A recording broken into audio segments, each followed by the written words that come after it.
Hey everyone, it's Greenwood again with another tutorial video. This one is the second installment in GCF. And so I wanted to go through and talk about GCF. Remember, that's greatest common factor when we're using variables. Okay, so we're still looking at just like binomials here and GCF monomials, so one term.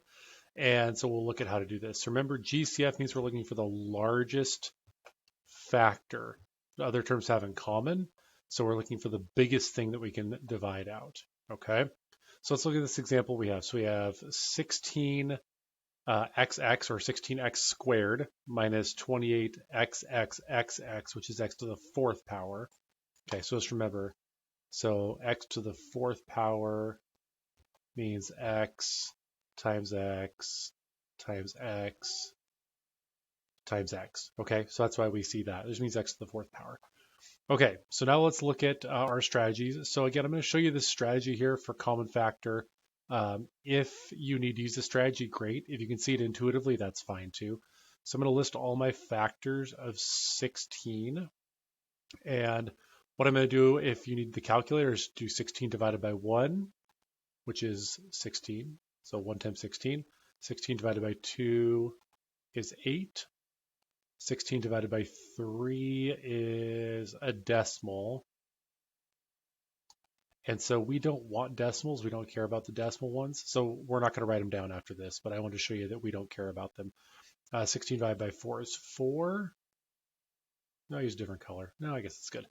So 16 divided by 4 is 4. And then 16 divided by 5 gives me 3.33. So I know that I'm done when the number I'm dividing in gets bigger than the number that's coming out of the calculator. Okay.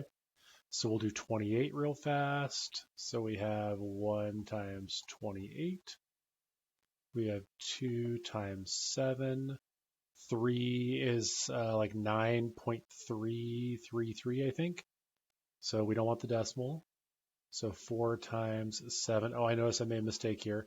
2 times 7 isn't 28. 2 times 14 is 28. So I made a mistake there.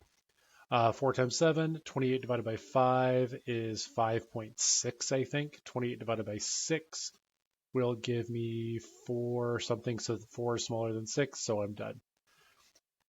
Okay, so now with this, what you can see is we're looking for the largest thing they share in common. So in this case, that's 4. Okay, so 28 has 7, 14, and 28 that are bigger. 16 has 8 and 16 that are bigger, but none of those match up between the two rows. Okay, so it means 4 is part of my GCF. Then I'm looking for what's the least number of x's, or what's the most I can take out. So I can take out 1 from there and 1 from there. So there's at least 1x in my GCF.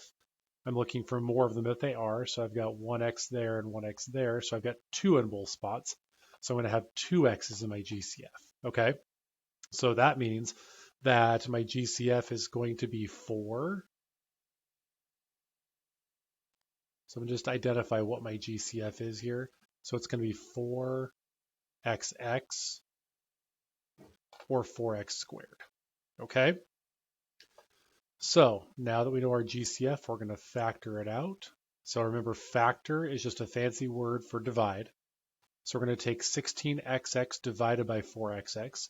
Well, I remember from here, 16 divided by 4 is 4 because 4 times 4 is 16. And both of these x's came out here. So I'm left with just 4. 28 divided by 4 is 7. And then of my 4x's here, I factored 2 of them out in that group that they have in common. And I'm left with 2. So I have 7xx or 7x squared. Okay. So that's what this looks like. Another way to think about this is that I have 4xx groups of 4 minus 7xx. Okay. And then I want to show you more mathematically correct. Another way we can think about it is 4x squared times the group 4 minus 7x squared. Okay, so there's your solution. There's an example of GCF using variables in with that. So remember, look for the common factor numerically. Use this factor chart if you need to. If you can see it intuitively, that's great. and look for the largest number of x's that you can take out, or whatever your variable ends up being. So I can take 2 here. There's 4 here, but I can only take 2 of them because there's only 2 here. Okay. In the next GCF video, we'll talk about what to do if you have 3 terms, so a trinomial here. Okay.